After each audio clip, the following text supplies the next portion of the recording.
श्री वेदव्यास कृत श्रीमद् भागवतम स्कंद प्रथम अध्याय 10वां द्वारका के लिए भगवान श्री कृष्ण का प्रस्थान। श्लोक संख्या 26। अनुवाद एवं तात्पर्य कृष्ण कृपा मूर्ति श्री श्रीमद् अभय चरणारविंद भक्तिदास। अहो अलम श्लाघ्यतमं यदोः कुलम् अहो अलम पुण्यतमं मधोर्वनम् यदेष पुंसां ऋषभः श्रियः पते स्वजन्मना चंक्रमणेन चांचति। अहो अहो अलम सचमुच श्लाघ्यतमं सर्वाधिक यशस्वी यदो यदु राजा के कुलम वंश अहो ओह अलम सचमुच पुण्यतमम अत्यंत पुण्यात्मा मधोवनम मथुरा की भूमि यत क्योंकि एष ये पुंसाम समस्त जीवों के ऋषभः परम नायक श्रिय लक्ष्मी के पति स्वजन्मना अपने आविर्भाव से चंक्रमणेन विचरण द्वारा च अंचति महिमा। अनुवाद। ओह यदुवंश कितना यशस्वी है और मथुरा की भूमि कितनी पुण्यमयी है, जहाँ समस्त जीवों के परम नायक लक्ष्मीपति ने जन्म लिया और अपने बचपन में विचरण किया है। ओम अज्ञानतिमिरान्धस्य ज्ञानाञ्जनशलाकया चक्षुरुन्मिलितं येन तस्मै श्रीगुरुवे नमः। श्रीचैतन्यमनोभीष्टं स्थापितं येन भूतले स्वयं रूप कदा मह्यं ददाति स्वपदान्तिकम्। वन्देऽहं श्रीगुरो श्रीयुतपदकमलं श्रीगुरुन् वैष्णवांश्च श्रीरूपं सागरजातं सगणरघुनाथान्वितं तं सजीवम् साद्वैतं सावधूतं परिजनसहितं कृष्ण चैतन्यदेवं श्रीराधा कृष्णपादान् सगणललिता श्रीशाखान्वितांश्च। हे कृष्ण करुणा सिंधु दीनबंधु जगत्पते गोपेश गोपिकान्त राधाकान्त नमोस्तुते तप्त कांचन गौरांगी राधे वृंदावनेश्वरी शुभानुसुते देवी प्रणमामि। वाञ्छा कल्पतरुभ्यश्च कृपा सिन्धुभ्येव च पतितानां पावनेभ्यो वैष्णवेभ्यो नमो नमः। श्रीकृष्ण चैतन्य प्रभु नित्यानंद श्री अद्वैत गदाधर श्रीवासादि गौरभक्तवृंद। हरे कृष्णा कृष्णा कृष्णा हरे हरे हरे राम राम राम हरे। तो हस्तिनापुर की नारियों के सुंदर वचन हमें सुनने का सौभाग्य प्राप्त हो रहा है। उनकी आज श्लोकों की संख्या में आज हमारा 7वां श्लोक है। 20, 21, 22, 23, 24, 25, 26 7वां श्लोक है। 6 श्लोक हम कर चुके हैं। 6 श्लोक को इस सीक्वेंस में बता पाएगा क्या हमने सुना?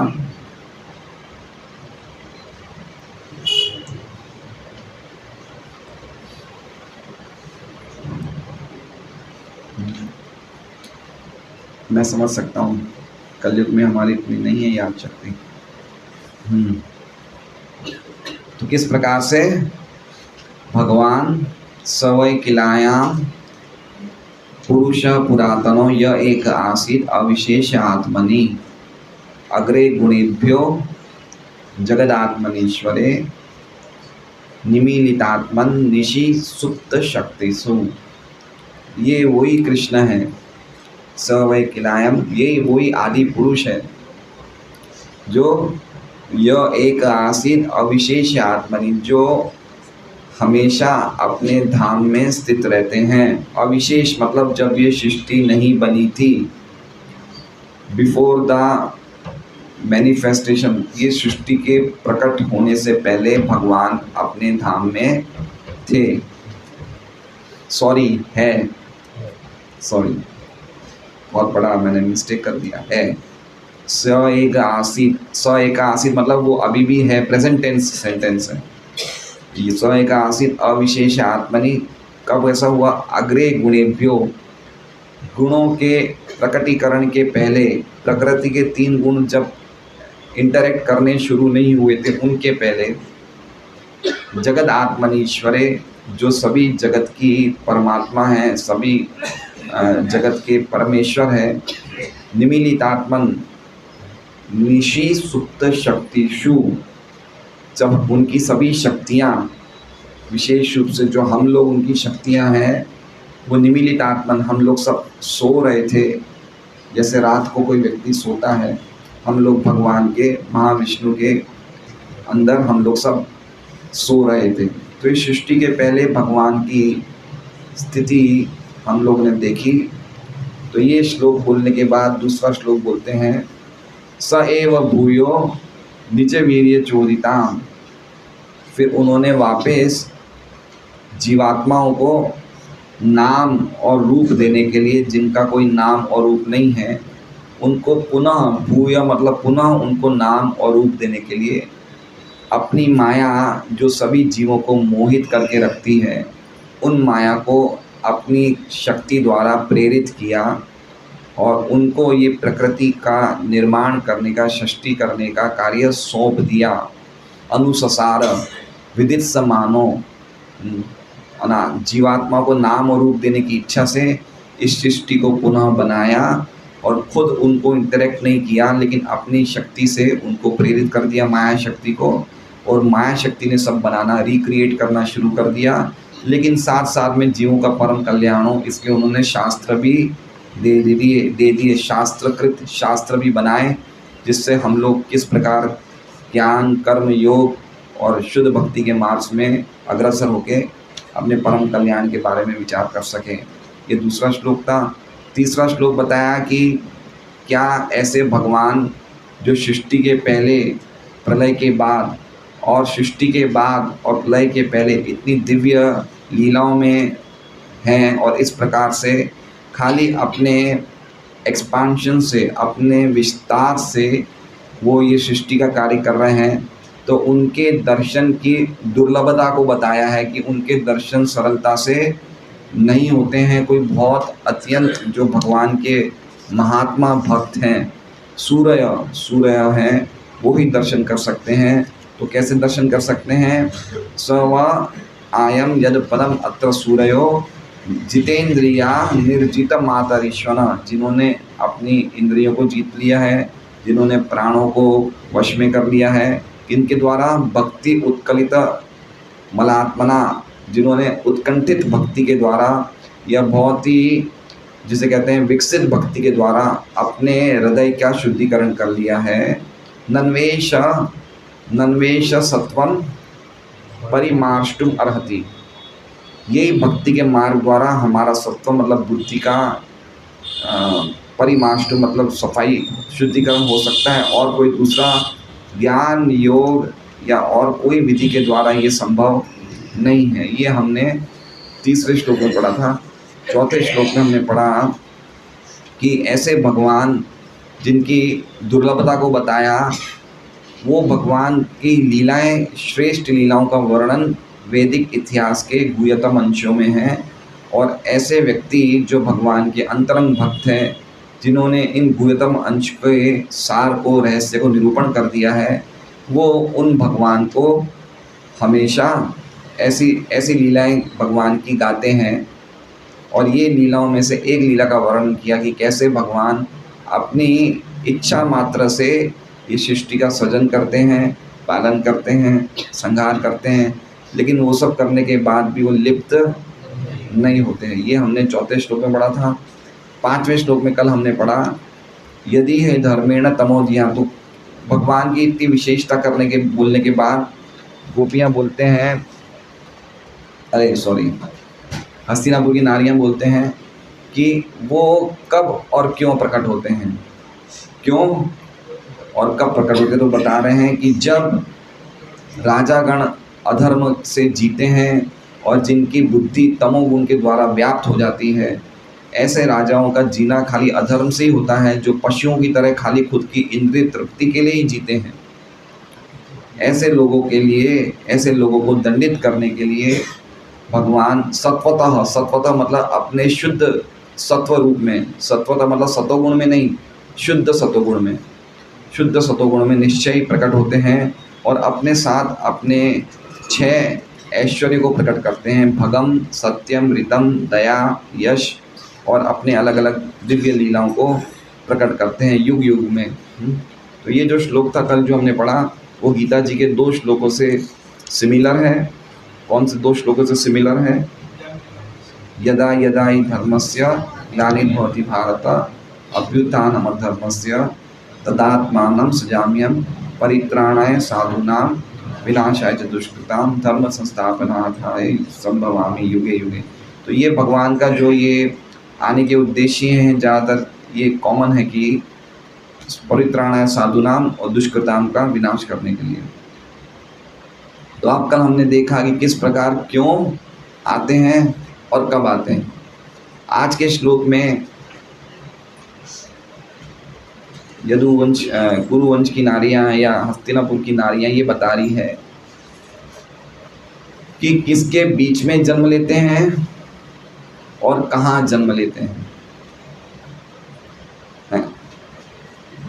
ऐसे कौन सी जगह है जहाँ इतने परम पुरुष कौन सी जगह प्रकट होते हैं और किन के बीच में प्रकट होते हैं, किन के बीच में मतलब किस परिवार में प्रकट होते हैं। तो ये आज का हमारा श्लोक है। कौन सी जगह प्रकट होते हैं, कल क्या था, कब प्रकट हुए और क्यों हुए। आज है कहाँ प्रकट हुए और किन के बीच में प्रकट हुए। ठीक है,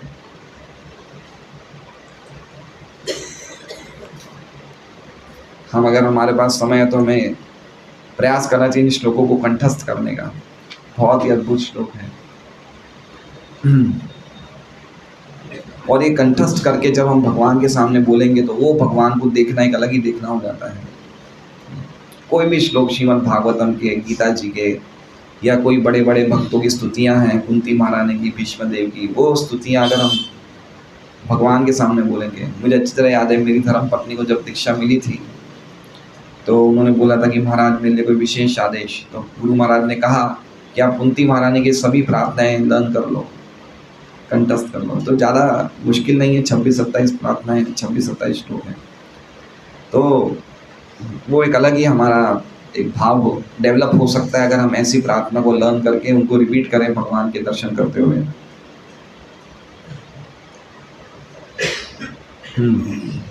तो आज का श्लोक है अहो अलम श्लाघ्य तमम यदोकुलम। अहो मतलब अहो का मतलब आश्चर्य। अरे आश्चर्य बोलते ना, ओ अरे अलम मतलब अत्यंत, अत्यंत श्लाघ्य तमम, श्लाघ्य मतलब प्रशंसीय, प्रशंसनीय, और तमम मतलब बहुत ज़्यादा, तमम मतलब उत्तम है ना, बिल्कुल हाईएस्ट डिग्री में। तो अरे कितने आश्चर्य की बात है, कितना अत्यंत प्रशंसनीय है। क्या है? यदोकुलम, किनका परिवार प्रशंसनीय है? यदु महाराज का। यदु महाराज का जो वंश है, यदु महाराज का कुल है, वो कितना प्रशंसनीय है। क्या बात है भाई, क्या बात है। इस प्रकार से और आगे कह रहे हैं अहो अलम पुण्यतमम मधुरवनम। अरे कितना प्रशंसनीय है कृष्णा, कितना प्रशंसनीय है, और साथ साथ में कितना पुण्यतमम। पुण्य मतलब पुण्य की हाईएस्ट डिग्री, पुण्यतमम। एक होता है पुण्य, एक होता है पुण्यतरम, और एक होता है पुण्यतमम। तो क्या कह रहे हैं? पुण्यतमम। पुण्यतमम, पुण्य का अर्थ है मतलब इसमें बताया है, पुण्यतम मतलब पुण्य की जो रियल मीनिंग है कि प्यूरिफाइंग पोटेंसी, पवित्र करने की शक्ति। पुण्य जब हम करते हैं तो पुण्य करने के पीछे हमारी पवित्र करने की शक्ति, हमें पवित्रता मिलती है। और क्या पवित्रता मिलती है? पवित्रता मतलब सबसे अटमोस्ट पवित्रता, अटमोस्ट मतलब सबसे ऊंची पवित्रता। वो क्या है? हमारे अविद्या का नाश हो जाता है, ये सबसे ऊंची पवित्रता। तो कोई भी पुण्य कार्य करे तो उसके पीछे हमारा उद्देश्य होना चाहिए कि हमारी जो अविद्या है उसका नाश हो जाए। तो ऐसी अविद्या को नाश करने में, जो पुण्य प्रदान करने में जो शक्ति रखते हैं, वो कौन सी जगह रखती है? मधुर वनम, मथुरा भूमि। मधुवनम, मधुवनम का अर्थ बताया है मथुरा की भूमि। तो कौन सी पहली 2 लाइन है? अहो क्या सचमुच, कितना अत्यंत अति प्रशंसनीय है महाराज यदु का कुल। और फिर वापस कर रहे ओ कितना अत्यंत पुण्य प्रदान करने वाले हैं मथुरा की भूमि। पहली दो लाइन समझ गए? क्यों ऐसा है तो कह रहे हैं यद एष पुंसाम, क्योंकि एष मतलब ये वो कृष्ण की तरफ देख रहे थे ना रानियां सब, ये यद एष पुंसाम ऋषभ, जो सभी पुंसों में पुंसामों में ऋषभ है। ऋषभ मतलब अग्रगण्य या नायक, और पुंसाम मतलब सभी पुरुषों में जो अग्रगण्य हैं। कौन है वो तो कह रहे हैं श्रीयपति, जो श्रीय के पति हैं यानी कि लक्ष्मी के पति हैं, मतलब भगवान कृष्ण। किस प्रकार से तो कह रहे हैं स्वजन्मना, उन्होंने अपने जन्म के द्वारा क्या किया, यदुकुल को पवित्र किया, और चंक्रमेण के द्वारा मथुरा भूमि को सत्कार दिया। ठीक है, तो इसमें दो डिविजन्स हो गए। स्वजन्मना, जन्म कहाँ लिया उन्होंने, यदुकुल में, तो अपने जन्म के द्वारा उन्होंने यदुकुल का मान बढ़ाया, मान दिया यदुकुल को। और चंक्रमेण मतलब चलने के द्वारा, भ्रमण के द्वारा किसको मान दिया, किसकी स्तुति करी, मथुरा की भूमि को। चांचती मतलब उनको महिमान्वित किया। ठीक है, समझ गए आप लोग? क्या समझे, क्या समझे लकी माता जी, आप बताएंगे?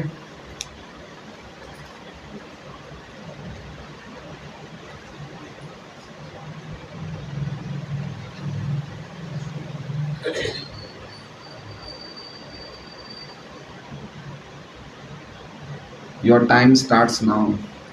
अब आपका टाइम पूरा बताइए।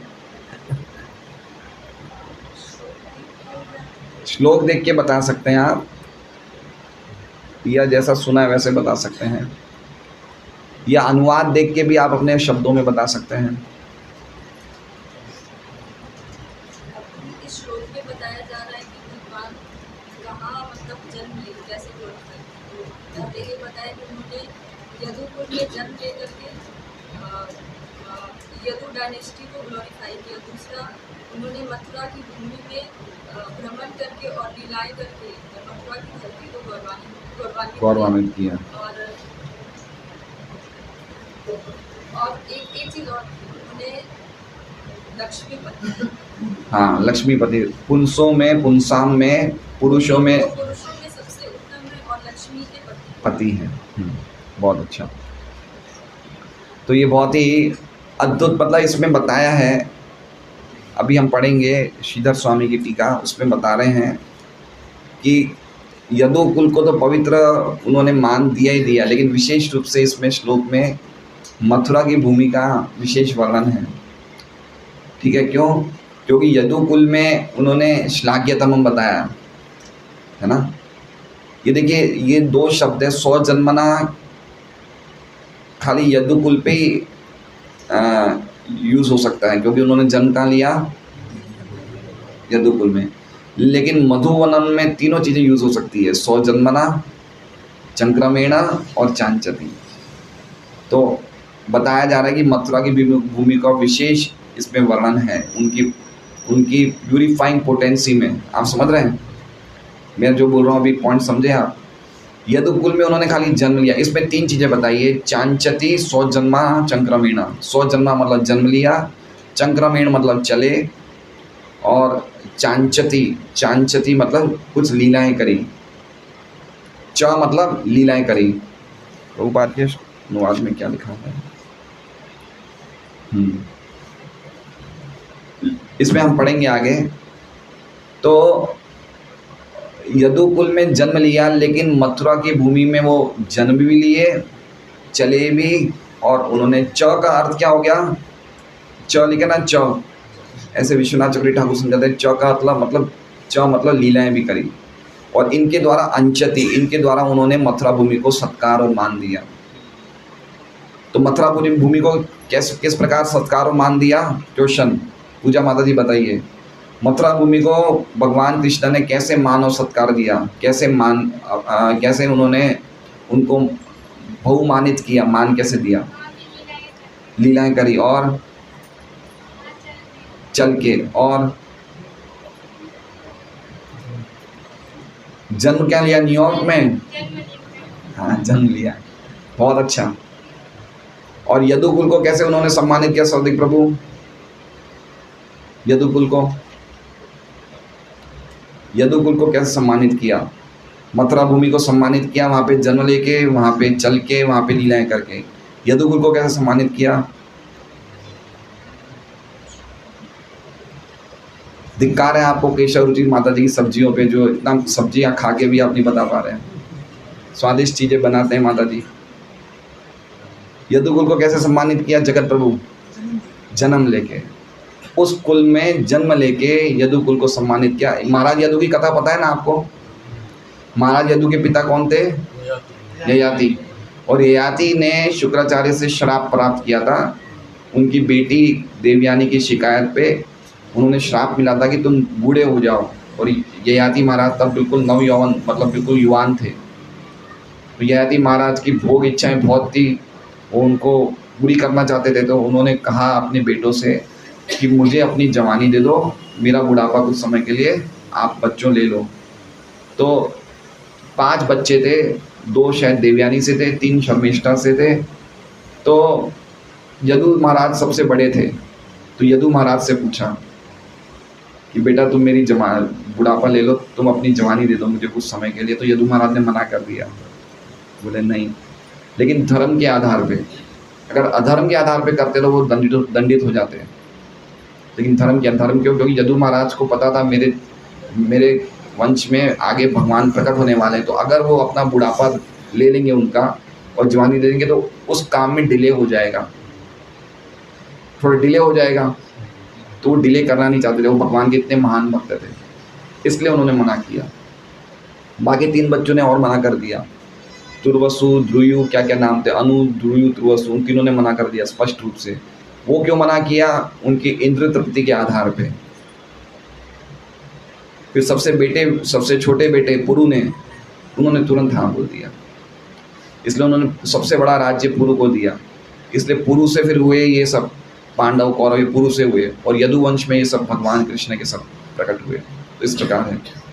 तो इस प्रकार के यदु कुल को उन्होंने गौरवान्वित किया जन्म लेके। और मथुरा भूमि में वो चले क्यों इतना विशेष है? क्योंकि मथुरा भूमि में बिना चप्पल के चले। भगवान वैकुंठ में भी बिना चप्पल के नहीं चलते हैं, इसलिए मथुरा भूमि विशेष है। जहाँ जहाँ भगवान चले उनके चरण कमल, वहाँ ब्रजवासियों ने ध्यान दिया कि इसके ऊपर वापस कोई पैर नहीं रख दें। बिल्कुल उस पे भगवान के जहाँ चरण कमल रखते थे वहाँ पे वापस वहाँ के कोई भी जो निवासी थे उन पे पैर नहीं रखते थे। इतना मतलब उन्होंने प्रिजर्व किया भगवान के चरण कमलों को। इसलिए पूरी मथुरा भूमि में सब जगह चरण कमल है भगवान के, है ना। इसलिए मथुरा भूमि की जो प्यूरिफाइंग पोटेंसी मतलब जो पवित्र करने की शक्ति है मथुरा भूमि में, वो सर्वश्रेष्ठ है। इसलिए लिखा है पुण्यतमम। हम जाते हैं ना, तो जाते ही हमारे भाव बदल जाते हैं ना। आप देख रहे हैं, हम यात्रा में जाते हैं और हमने ऐसे काफ़ी भक्तों को देखा जो यात्रा में जो कभी माला नहीं करते थे, लेकिन वहाँ वृंदावन में जाती शुरू कर देते माला।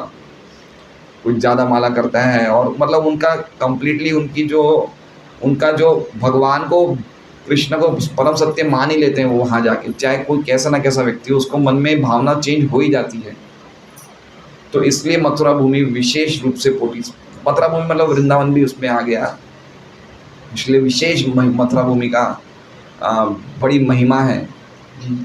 अभी भी हम सुनते हैं ना कि हमारे आचार्य बोलते हैं कि आप सूरत में एक माला करो और वृंदावन में एक माला करो तो 1000 गुना फल ज़्यादा है। तो इतनी पोटेंसी है भगवान के धाम की। तो इसलिए ये हमने आज पढ़ा यहाँ पे। अब हम श्रीधर स्वामी की टीका पढ़ेंगे।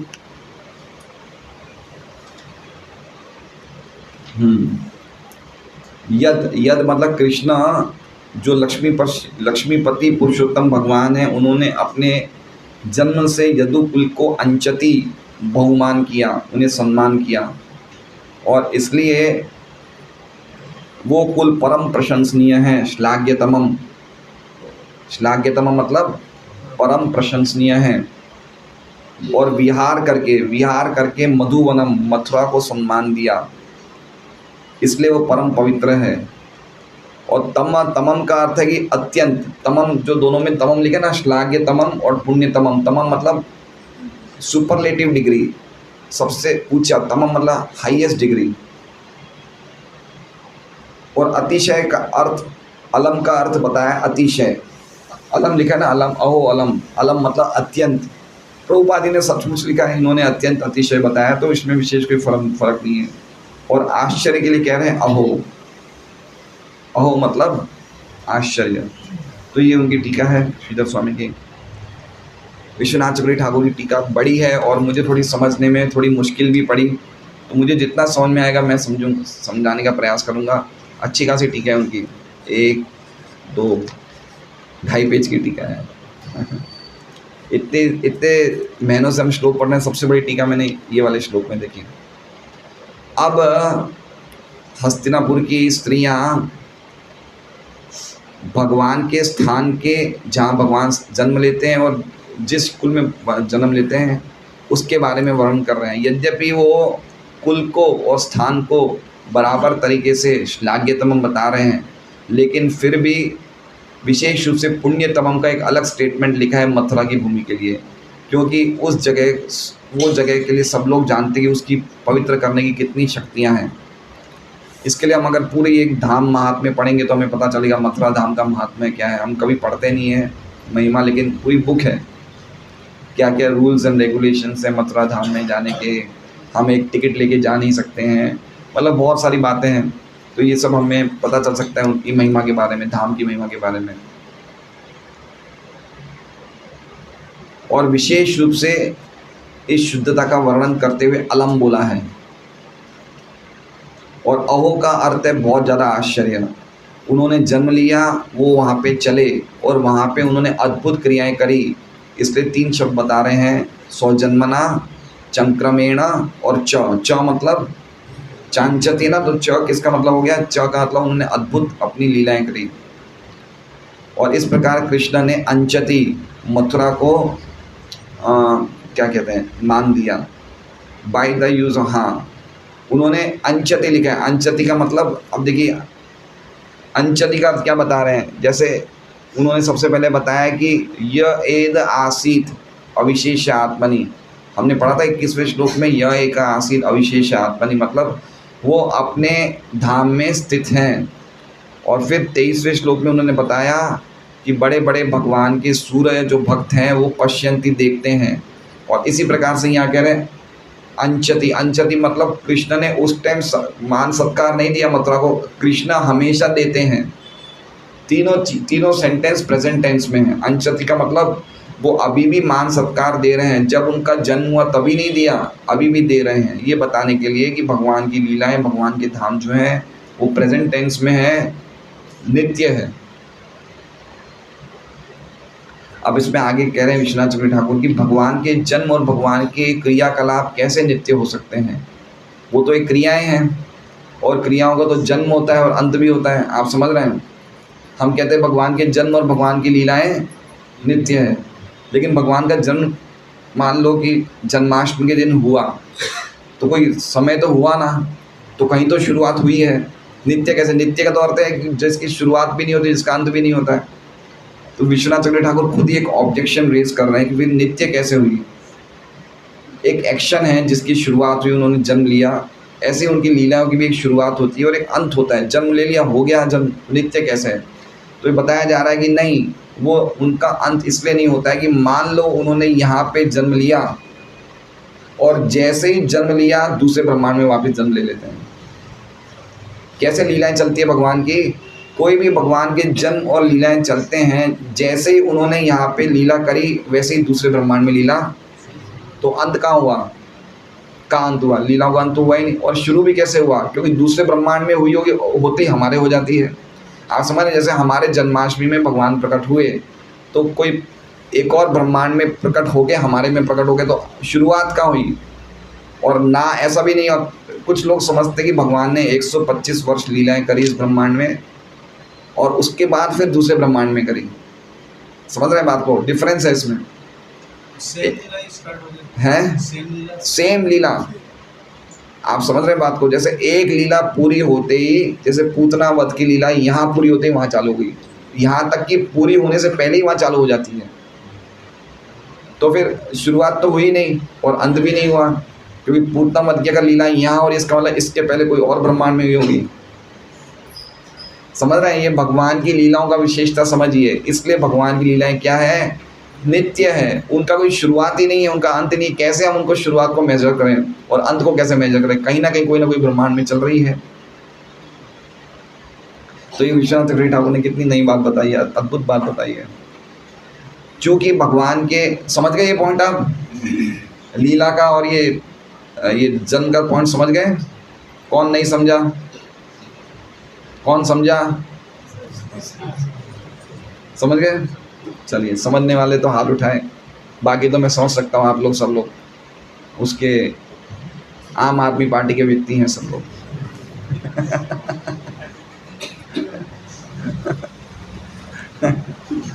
बहुत सिंपल चीज़ है। देखिए, कोई भी चीज़ की शुरुआत होती है और अंत होता है, तो नित्य कैसे हुई? वो सनातन कैसे हुई? लेकिन भगवान की लीला यहाँ शुरू हुई, उससे पहले तो कहीं हो रही थी।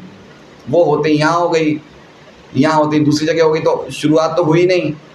कब शुरू हुई? चलते आ रही लीला, कब से चलते आ रही है, और कब अंत हुई उसका अंत का भी कोई मेजर नहीं है। वो हो ही नहीं रहा है, वो कहीं ना कहीं हो रही है। कब से हो रही है? सृष्टि के पहले से हो रही है। 21वें श्लोक में हम पढ़ चुके हैं, यह एक आसीत अविशेष आत्मनि। थोड़े ब्रेन्स को लगाना पड़ेगा। भगवान देंगे बुद्धि योग, अगर हम ढंग से जप करेंगे भगवान बुद्धि योग देंगे, हम समझेंगे किस प्रकार से हमें समझना चाहिए। या खाली नहीं भी समझे, भागवतम क्लास में आना सबसे बेस्ट है। आते रहिए, सुनते रहिए, बस कुछ नहीं। जितनी हमारी कैपेसिटी है उससे सुनिए, ठीक है? भगवान तो सब देख ही रहे कि हम लोग एक शुद्ध भाव से सुन रहे हैं, वो सबसे इम्पोर्टेंट है। इसलिए भगवान के अनलिमिटेड को क्या कहेंगे इंग्लिश हिंदी में?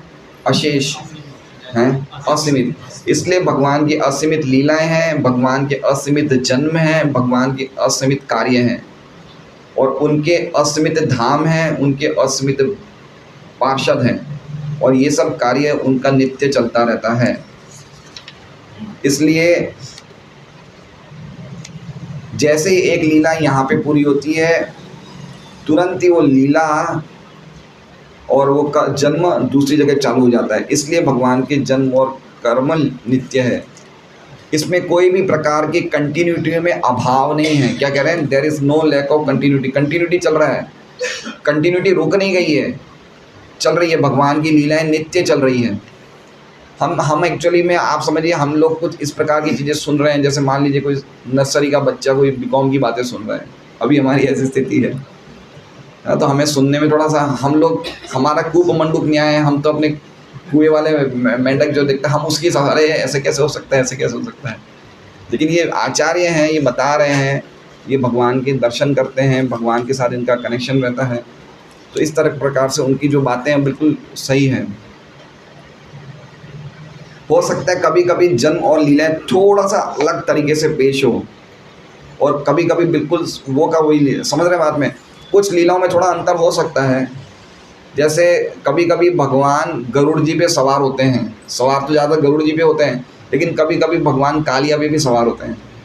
कालिया है ना, कालिया नाग जिसको भगवान ने दमन किया था, तो कभी कभी भगवान कालिया को आशीर्वाद दिया था कि मैं भी कभी ना कभी तुम्हारे साथ, तुम्हारे ऊपर सवार होकर जाऊंगा, जैसे गरुड़ जी भी जाते हैं। तो कुछ लीलाओं में थोड़ा सा चेंज हो सकता है, ऐसे ज़्यादातर सेम रहती है और कभी कभी चेंज होता है।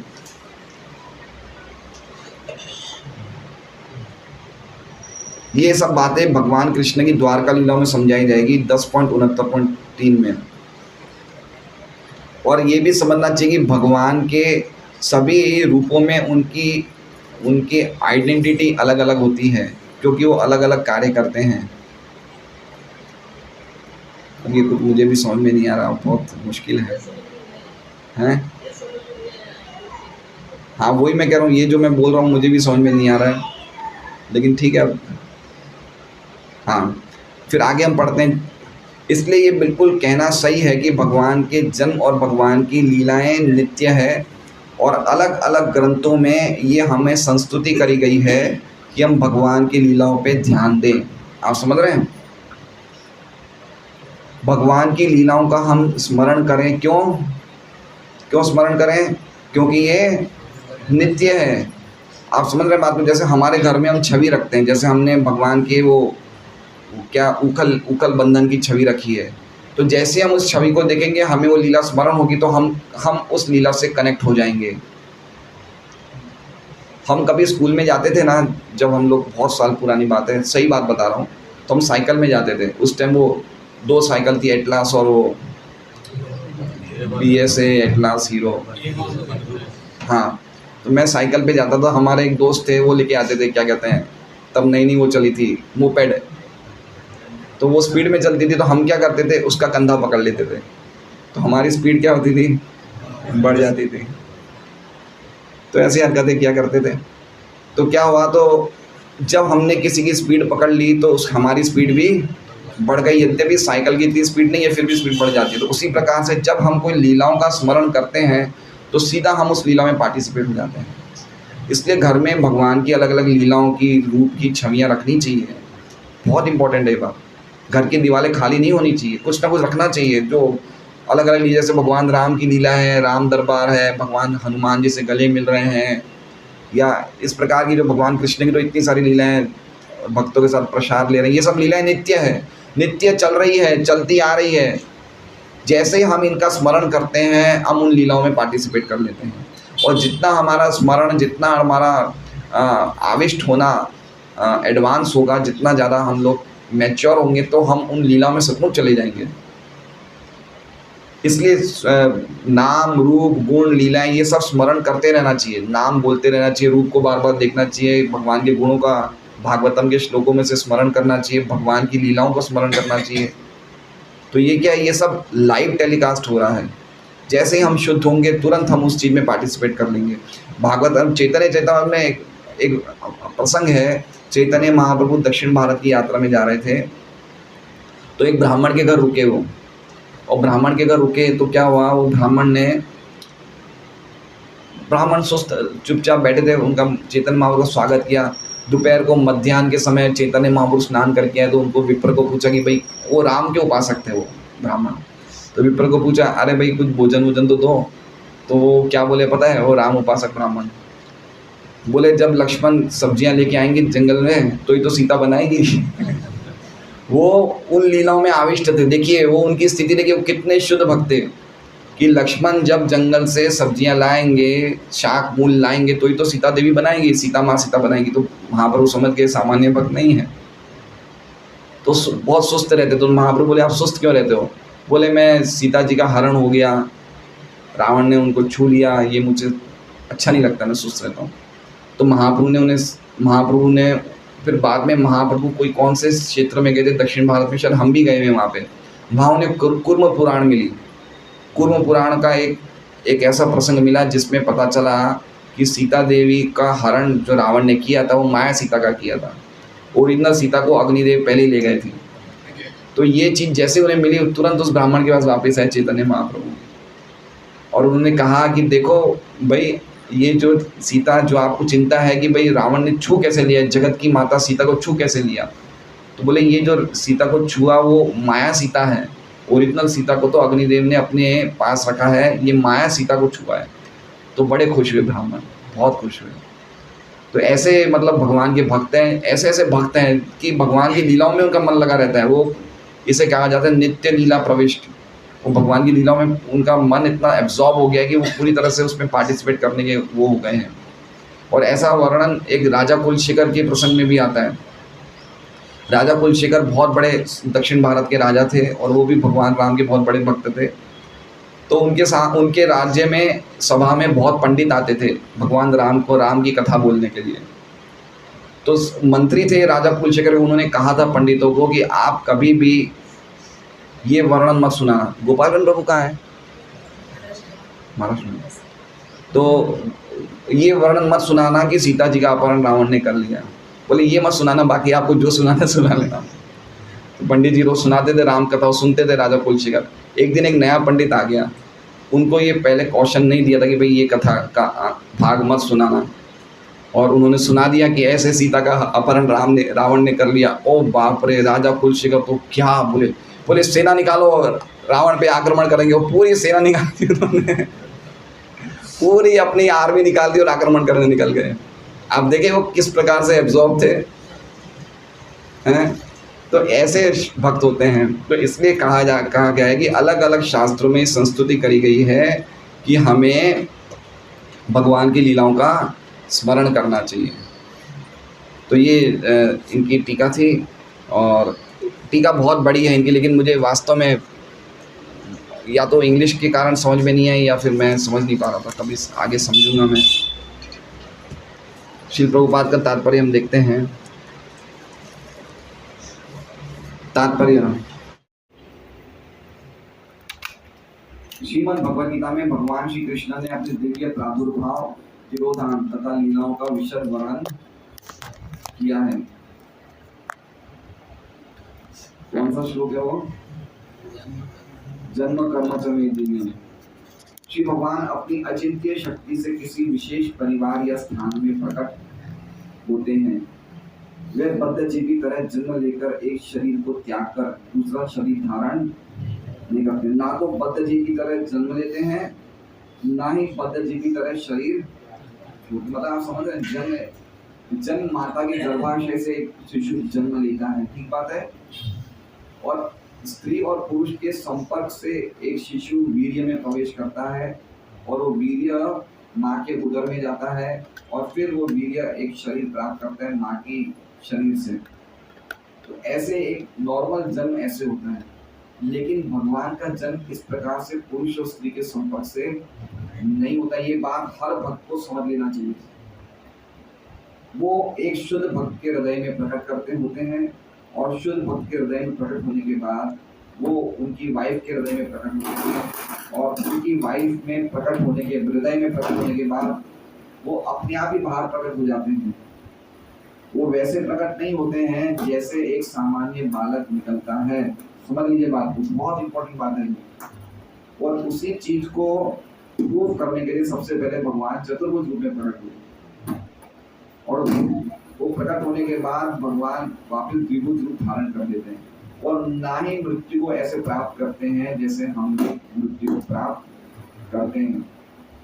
यद्यपि हमें लगेगा इस प्रकार भगवान की मृत्यु हो रही है, लेकिन भगवान की ऐसी मृत्यु नहीं होती है। तो ये बात प्रभुपाद जी कहना चाहते हैं। उनका जन्म सूर्योदय तथा सूर्यास्त की तरह होता है। सूर्य पूर्वी क्षितिज में उदय होता है, लेकिन इसका अर्थ ये नहीं होता। हरे कृष्ण, चलने दीजिए, अभी मत छेड़छाड़ करिए। उनका जन्म सूर्योदय तथा सूर्यास्त की तरह होता है। ये एक अलग से आवाज आ रही है। सूर्य पूर्वी क्षितिज में उदय होता है, लेकिन इसका ये नहीं होता कि पूर्वी क्षितिज उसका जनक है। सौर मंडल के प्रत्येक भाग में सूर्य का अस्तित्व रहता है, किंतु वो एक निश्चित समय पर दृष्टिगोचर होता है, और फिर उसी प्रकार किसी अन्य निश्चित समय पर अदृश्य हो जाता है। इसी प्रकार भगवान इस ब्रह्मांड में सूर्य की तरह प्रकट होकर फिर हमारी दृष्टि से ओझल हो जाते हैं। वे हर समय हर स्थान पर विद्यमान रहते हैं, लेकिन जब वे अपनी अहेतु की कृपावश हमारे समक्ष प्रकट होते हैं तो हम मान बैठते हैं कि उन्होंने जन्म लिया है। देखिए कितना अच्छी तरह बताया। यही बात जो विश्वनाथ चक्रवर्ती ठाकुर ने बताया कि उनका जन्म हमेशा हो रहा है। जब भौतिक जगत में उनका जन्म कहीं ना कहीं हो ही रहा है, जैसे सूर्य कहीं ना कहीं प्रकट हो ही रहा है ना, लेकिन हम जब हमारे शहर में हम देखते सूर्य का, मेरे सूर्य आ गया, लेकिन कहीं ना कहीं सूर्य का जन्म हो रहा है। उसी प्रकार से भगवान की जन्म की लीला है।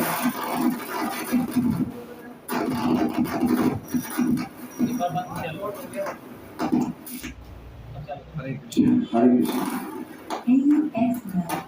बंद कर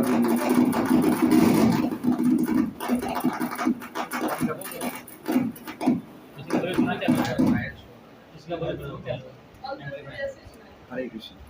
तो इसी प्रकार भगवान के जन्म की लीलाएं नित्य है। आप इसमें नित्य का अर्थ समझ रहे हैं? चल ही रही है, चल रही है, कांस्टेंट चल रही है। ये पॉइंट बहुत इंपॉर्टेंट है समझने के लिए। अगर खाली हम इतना पॉइंट समझ लेंगे तो हम भगवान के धाम चले जाएंगे। जन्म कर्म च मे दिव्यम एवं यो वेदी तत्व, जो तत्व से समझ जाते हैं मेरे जन्म और मेरे कर्म को जो तत्वों से समझ जाते हैं वो वापस मेरे पास आते हैं। इस जगत में पुनर्जन्म नहीं होता है। खाली ये जानने से कितनी इंपॉर्टेंट जानकारी मिल रही है कि भगवान के जन्म दिव्य हैं, भगवान की लीलाएं दिव्य हैं। ये बात बता रहे हैं यहाँ पे। जो कोई सत्य को शास्त्रों के कथानुसार समझ लेता है वो वर्तमान शरीर त्याग करते ही मुक्त हो जाता है। देखिए क्या क्या हमें बेनिडिक्शन मिल रहा है, खाली ये जानने से हम मुक्त हो जाते हैं। आज हमारे YouTube के जो हैं दूसरे वक्त उनको तकलीफ हो जाएगी, कुछ आवाज़ आएगी इसमें। मोक्ष अनेक जन्मों के बाद, और वो भी धैर्य और लगन एवं ज्ञान तथा वैराग्य में रहते हुए गहन प्रयास के पश्चात प्राप्त होता है। मतलब बताया कि मोक्ष कितना हार्ड है प्राप्त करना, लेकिन यदि कोई भगवान के दिव्य जन्म तथा कर्म के मर्म को तात्विक रूप से समझ लेता है तो तुरंत मोक्ष प्राप्त पा लेता है। ये श्रीमद् भगवद गीता का निर्णय है। लेकिन जो अविद्या के अंधकार में है वे ये मान बैठते हैं कि भगवान के जन्म तथा कर्म भौतिक जगत में एक सामान्य व्यक्ति जैसे होते हैं। ऐसे अपूर्ण निष्कर्ष से किसी को भी मोक्ष नहीं मिल सकता। देख रहे हैं आप, हम भगवान की भक्ति कर रहे हैं लेकिन अगर हमारा कंसेप्शन क्लियर नहीं है तो हमें शुद्ध भक्ति चीज नहीं मिल सकती। इसलिए कंसेप्शन क्लियर होना चाहिए। सिद्धांत बलिया चित्ते न कर आलस, यहाँ कृष्ण लागे सुदृढ़ मानस। सिद्धांत समझने में कभी आलस नहीं करना चाहिए। इसलिए मैं आपको बता रहा हूँ कि मैं अब 2-3 बार अगर हम समझाते हैं तो भी हम लोग नहीं समझ पाते हैं, तो हमें कितनी बार बुक्स पढ़नी चाहिए। आप समझ रहे हैं बात को, कितना पढ़ना चाहिए। प्रभुपाद जी बोलते हैं रोज 2 घंटा पढ़िए, रोज कम से कम 1 घंटा 2 घंटा रोज पढ़ना चाहिए, नहीं तो हम नहीं समझ सकते बातें। क्यों अगर हम फिर भक्ति करेंगे तो हम भगवान को अपने जैसे मान लेंगे, क्योंकि ये चली आ रही ना। हम लोग अनादि काल से हर व्यक्ति को देखते हैं और उसको लगते तो हमारे जैसे पुरुष हैं, तो भगवान को भी देखेंगे ऐसे लगेगा। तो भगवान को देखते अगर हमें ऐसा लगता है तो इसका मतलब अज्ञानता में है। तो हमें जो भगवान के धाम में जाने की जो हमें बेनिडिक्शन है वो नहीं मिल पाएगा। इसलिए बहुत इंपॉर्टेंट है बात समझना।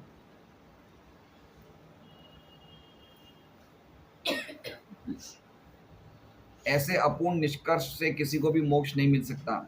अतएव यदुवंश में राजा वसुदेव के पुत्र के रूप में उनका जन्म और मथुरा की भूमि में नंद महाराज के परिवार में उनका भेजा जाना, ये सब भगवान की अंतरंगी शक्ति की दिव्य योजनाएं हैं। अंतरंगी शक्ति मतलब भगवान की कोई भी इसमें माया शक्ति का कोई भी हस्तक्षेप नहीं है ना। जो भी भगवान के या भगवान के शुद्ध भक्तों के जीवन में जो कुछ भी घटित होता है उसमें बहिरंगा शक्ति का कोई भी क्या कहते हैं उसे, हस्तक्षेप नहीं होता है। समझ रहे हैं आप, हम लोग जो भी कार्य कर रहे हैं उसमें बहिरंगा शक्ति का हस्तक्षेप होता है, लेकिन भगवान की लीलाओं में कोई भी बहिरंगा शक्ति अपना हस्तक्षेप नहीं कर सकती। इसलिए लिखा है अंतरंगा शक्ति। जैसे शिव जी मोहिनी के पीछे भागे, ब्रह्मा जी अपनी बेटी के पीछे भागे, परीक्षित महाराज ने सांप के गले में ऋषि के गले में सांप टांग दिया, अर्जुन अज्ञान में आ गए, युधिष्ठिर महाराज हमने देखा 8वें अध्याय में अज्ञान में आ गए कि मैंने इतने लोगों को मारा। तो ये सब क्या है, ये सब अंतरंगा शक्ति के कार्य हैं, बहिरंगा शक्ति के कार्य नहीं है। ये समझना चाहिए हमें, है ना। इसके द्वारा भगवान एक संदेश देना चाहते हैं समाज को। जैसे ब्रह्मा जी अपनी बेटी के पीछे भागे तो भगवान एक संदेश देना चाहते हैं कि कितनी काम भावना कितनी खतरनाक है। तो इस तरह भगवान कभी कभी संदेश देना चाहते हैं, इसलिए इस प्रकार के वो लीलाएं करवाते हैं जिससे कि हम लोग को एक शिक्षा मिल सके। यदुवंश तथा मथुरा वासियों के सौभाग्य का अनुमान भौतिक दृष्टि से नहीं लगाया जा सकता। यदि भगवान के जन्म तथा कर्म की दिव्य प्रकृति को जान लेने मात्र से सरलता से मोक्ष मिल सकता है, तो फिर जिन लोगों ने उनके पारिवारिक सदस्य के रूप में, भला आप समझ रहे हैं, इसलिए मथुरा भूमि में वास करना इतना इम्पोर्टेंट है ना। अगर हमें लगता है कोई व्यक्ति मृत्यु को प्राप्त करने वाला है या उसका बिल्कुल आखिरी रिटायर स्टेज है, तो हमें लग रहा है तो हम सीधा मथुरा ले जाएं, वृंदावन ले जाए, कम से कम वहाँ पे भगवान का नाम संकीर्तन सुनते शरीर छोड़े। खाली मथुरा भूमि में शरीर छोड़ते ही भगवान के धाम जाना निश्चित है, नो डाउट। नो डाउट, कोई भी डाउट नहीं है। अगर कोई भी व्यक्ति मथुरा धाम में जाता है, वहाँ शरीर छोड़ता है, उसका भगवान के धाम में जाना निश्चित है। यदि अगर उसने कोई गलत काम नहीं किया हो तो, अगर गलत काम करता तो अगले जीवन में वो सुअर या बंदर बनता है, फिर नेक्स्ट जीवन में चला जाता है। एक जीवन की पनिशमेंट है ना। सुअर या बंदर बनता है वो मथुरा में बनता है। वो मथुरा में ही बनता है, और सुअर बंदर बनने के बाद वो नेक्स्ट जीवन, तो हमें लगेगा एक जन्म बन जाएंगे सब। हम हर जगह अपनी व्यापार बुद्धि लगाते हैं, अरे एक जन्म। तो इतना मथुरा भूमि की इतनी विशेषताएं हैं, इसलिए मायापुर धाम, मथुरा धाम, वृंदावन धाम, ये वैष्णव के ये आभूषण है। जगन्नाथपुरी, वृंदावन, मथुरा, साल में चक्कर लगते ही रहना चाहिए, बहुत इम्पोर्टेंट है। काशी में बोलते हैं ना, काशी में भी शरीर छोड़ने वाले। काशी में मोक्ष मिलता है, धाम नहीं मिलता है। काशी में मुक्ति मिलती है। काशी नु मरण ने सूरत नु जमण। काशी का मरण फेमस है क्योंकि वहाँ पे भगवान शिव जी जो भी मरता है उसके कान में राम बोल देते हैं। तो इसलिए कुरुक्षेत्र इनकी पैरेलल नहीं है। किनके? कुरुक्षेत्र तो अब कुरुक्षेत्र की महिमा ही अलग है। कुरुक्षेत्र भी भगवान की सब धाम ही हैं, लेकिन वृंदावन का एक विशेष वर्णन, जहाँ भगवान चले थे, है ना, भगवान चल रहे हैं वहाँ पे। भगवान वैकुंठ में भी चलते नहीं हैं, वैकुंठ में भी पैर नहीं रखते नीचे, लेकिन भगवान नंगे पैर चले, नंगे पैर।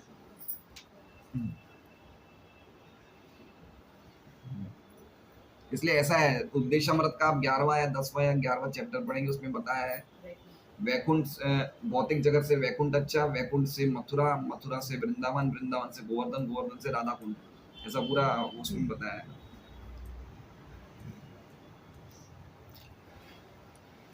यदि श्री भगवान के जन्म तथा कर्म की दिव्य प्रकृति को जान लेने मात्र से सरलता से मोक्ष मिल सकता है, तो फिर जिन लोगों ने उनके पारिवारिक सदस्य के रूप में या पड़ोसी के रूप में श्री भगवान का संग किया है, उनके भाग्य का कौन सा है ये चीज? कैमुत्य न्याय, कि अगर ऊँट डूब जाएगा गंगा जी में तो हम तो डूब ही जाएंगे।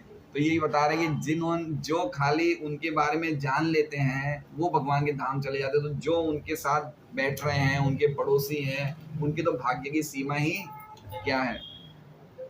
जिन लोगों को लक्ष्मी का पति श्री भगवान के सानिध्य का सुअवसर प्राप्त हुआ है, उन्हें तो निश्चित रूप से मुक्ति से भी शेष वस्तु प्राप्त हुई।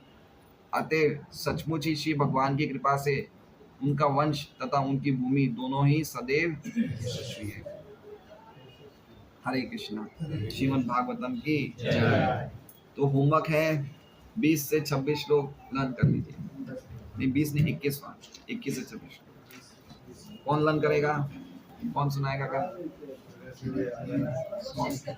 यस राइट, सुरेश जी को तो याद होंगे, 3 श्लोक याद है। कल साथ के साथ लोग लर्न करेंगे। हरे कृष्णा।